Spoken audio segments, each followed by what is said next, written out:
Lunes 9 de mayo, Rusia va a celebrar el Día de la Victoria, donde se conmemora la victoria de la entonces Unión Soviética sobre las tropas de la Alemania nazi. Una fecha importante y que se celebra con un importante desfile militar en la Plaza Roja de Moscú.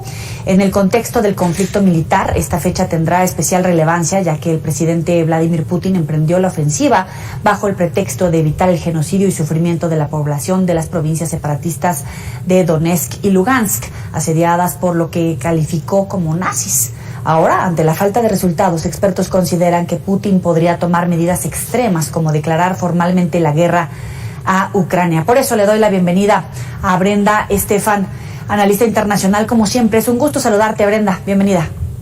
Joe, un gusto estar con ustedes esta tarde. Gracias por la invitación. Te pediría que nos ayudaras, como siempre, con toda la claridad, con la precisión que te caracteriza. ¿Qué significa este 9 de mayo? Porque tanto en la prensa ucraniana como en la rusa, como en muchos medios internacionales, tiene un gran signo de interrogación. ¿Qué va a pasar el próximo 9 de mayo? Así es, parece que será una fecha clave porque en Rusia históricamente es una conmemoración muy importante. Los rusos llaman a su participación en la Segunda Guerra Mundial la Gran Guerra Patriótica. Y de hecho, la fecha que le dan, a diferencia de la Segunda Guerra Mundial, que va de 39 a 45, ellos lo hacen de 41 a 45. Y lo que celebran es la capitulación de la Alemania nazi ante la entrada del Ejército Rojo a Berlín. Y esta celebración, comienza como el gran día de la victoria, el 9 de mayo, con Leonid Brezhnev en 1965. Es decir, 20 años después de la capitulación de la Alemania nazi, comienza a celebrarse esta fecha en Rusia. Y a lo largo de los años ha sido un evento importante. En los años 90, en donde se desintegra la Unión Soviética, hay como un impasse de una década en donde no es una gran fecha, quizás el 95 es una excepción porque se celebran los 50 años, pero sí con la llegada de Vladimir Putin al poder en 1999, definitivamente se le confiere a esta fecha un gran estatus casi de una cuestión sagrada para Rusia. Se celebra en todas las regiones y pues este desfile militar al cual ya hacías alusión, y normalmente se da de la mano de mensajes importantes por parte del Kremlin, de manera que se espera que en efecto el 9 de mayo haya sin duda algún mensaje de victoria por parte de Putin, diciendo que han logrado los objetivos de esto que ellos llaman la operación militar, que es la guerra en Ucrania, y seguramente podría haber algunos anuncios, por eso hay especulación por si podría declararse oficialmente la guerra, lo que permitiría a Rusia llamar a los reservistas.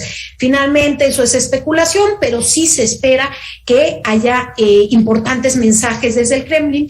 Y recordar que el mismo 9 de mayo, paradójicamente, Joe, es también el Día Europeo que festeja la Unión Europea.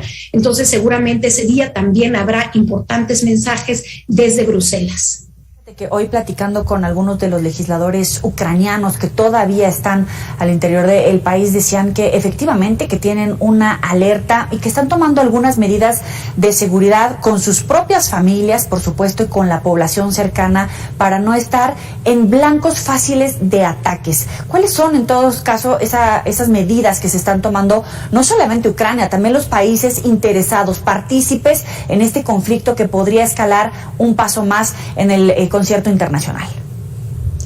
Pues no sé a qué se refieran bien con estas medidas, pero sin embargo seguramente habrá un estado de alerta máxima dada la fecha y la importancia que esta reviste para Rusia.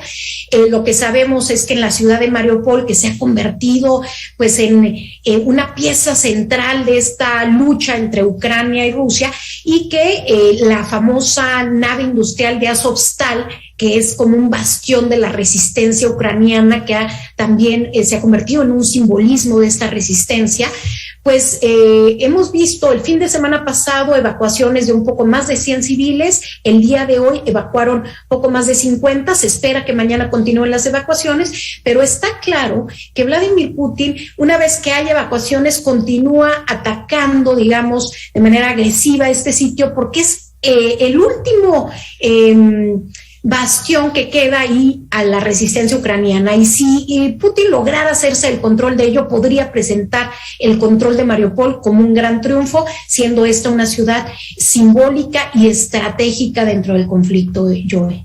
¿Podrían avanzar hacia la declaración de la anexión, por ejemplo, de Lugansk, Donetsk, todas estas zonas que evidentemente están en este conflicto y que ha sido una amenaza permanente?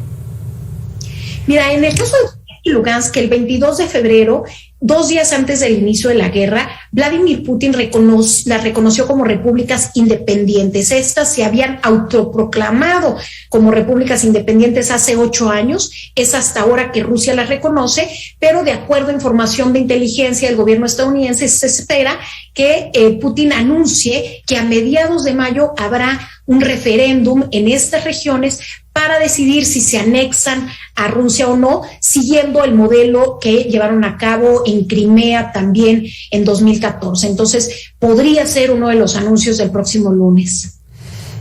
Mira, aquí la gente pues nos empieza a escribir reaccionando a la información que tú nos empiezas a compartir. Te agradecemos como siempre que atiendas a nuestro auditorio. Nos dicen, ¿podría anunciarse otro frente en la región de Moldavia, por ejemplo?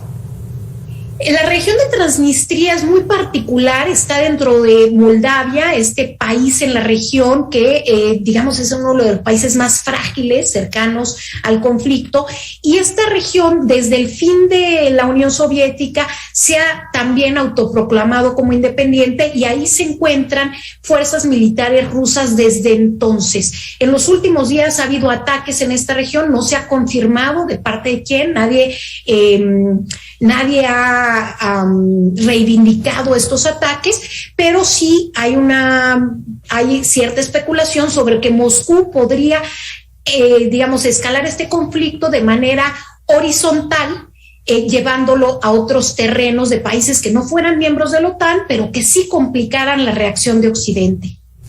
Para concluir, ¿cuál es el saldo que podemos hacer hasta este momento para Ucrania, para Rusia y también, por supuesto, para el contexto internacional? Porque muchos han dejado ya esta inteligencia, este discurso que antes tomaban con pinzas para de repente darse a conocer esta información de quién está ayudando a Ucrania. Sí, esta prudencia que caracterizó la participación occidental en las primeras semanas de la guerra ha quedado completamente atrás. Hoy vemos abiertamente el apoyo con armamento militar pesado de parte de los países de Occidente hacia Ucrania. Creo que en términos del saldo, pues evidentemente hay un fortalecimiento de la OTAN. Incluso países como Finlandia o Suecia rompen con su tradición de neutralidad y buscan acercarse a la OTAN.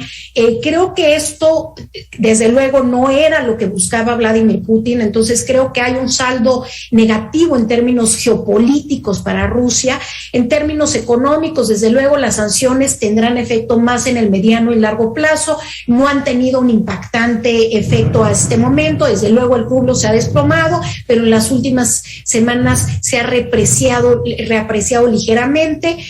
Desde luego, el costo más alto lo llevan los ucranianos. Hay más de 5.3 millones de personas que han abandonado el país, de acuerdo a Naciones Unidas, y se espera que para final de año este número aumente a 8.3 millones de personas, un fenómeno inédito en los últimos años. Y bueno, desde luego, en el contexto internacional, el saldo es tremendo, un efecto brutal en la economía, una inflación que ya venía por la crisis de las cadenas de suministro a raíz de la pandemia, pero que se ha exacerbado por el incremento de los precios de los alimentos. Hay que recordar que Rusia y Ucrania exportan el 30% del trigo que se exporta a nivel global. Entre los dos países exportan el 70% del aceite de girasol que se exporta a nivel global, y este tipo de elementos han hecho que aumenten los precios no solo de los granos, sino también de, como son los granos follaje para ganado, pues también de la proteína animal y los lácteos, y desde luego un aumento en el precio de los hidrocarburos, todo esto complicando la recuperación económica pospandemia que tanto se anhelaba en el mundo hoy. Es que la incertidumbre puede extenderse por varios meses, pero eso sigue repercutiendo, como bien comentas, en el bolsillo absolutamente de todos los ciudadanos del planeta. Muchísimas gracias, Brenda Estefan, por esta información. Como siempre, te agradecemos la claridad para nuestro auditorio. Joe, un gusto haber estado con ustedes esta noche. Gracias por la invitación. Hasta luego, buena noche. Ya sabe que puede recuperar estas y otras entrevistas en los próximos espacios informativos, la comunicación a través de las redes sociales. Vamos a la pausa, volvemos.